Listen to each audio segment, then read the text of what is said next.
Tu sais, moi, j'ai fait le taxi pendant des années. Tu vois, j'étais taxi, point A, point B et tout. Et je me suis rendu compte, tu sais, le taxi, c'est un métier de ouf.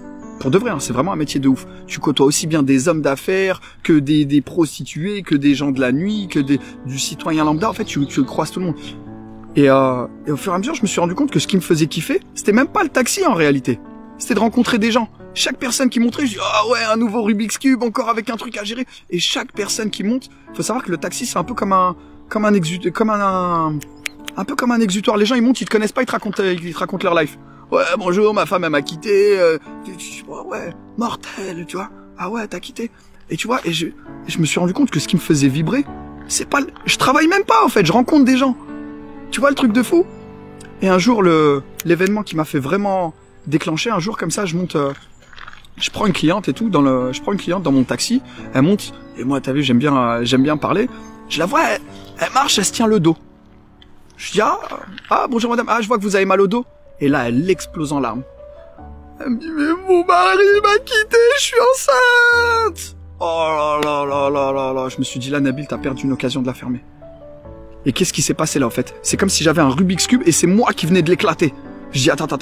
Je dis non mais je comprends totalement. C'est pas évident. Moi aussi quand ma femme elle est tombée enceinte, j'ai voulu la quitter. J'étais même pas marié, rien. Tu vois, mais j'essayais de remettre le truc dans l'ordre. Après petit à petit je la vois qui sourit. Je dis ah ouais là je tiens le bon bout. Je continue tu vois je continue avec mon Rubik's Cube. Ok.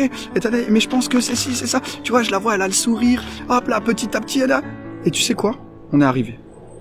Et le pire j'avais même pas allumé le compteur. Tellement j'étais dans le stress de la connerie que je voulais faire.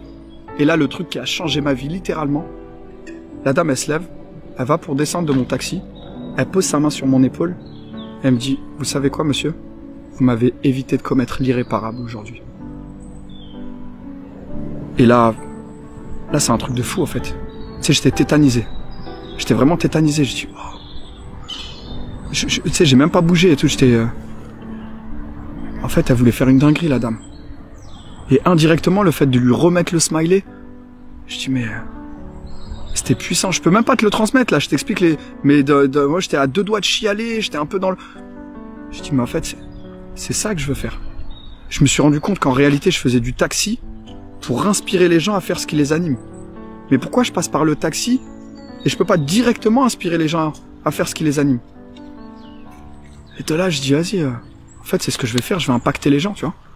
Les premières vidéos et puis petit à petit, comme je t'ai dit, de fil en aiguille, t'avances et tout. Tu vois, je ne sais pas d'avance, mais j'avance. Ça, c'est vraiment super important. Je ne sais pas d'avance, mais j'avance. Et à chaque fois que je fais un pas en avant, je redéfinis le champ des possibles. Comme aujourd'hui, en fait. Tu sais qu'il y a encore 5 jours, tu vois, il n'y avait pas d'échange entre nous. Le truc, un message, ok, WhatsApp, hop, ok, on est là, tu vois. Et je sais pas sur quoi ça va aboutir, mais j'avance. Et en même temps, tu vois, ça permet à d'autres personnes de monter également.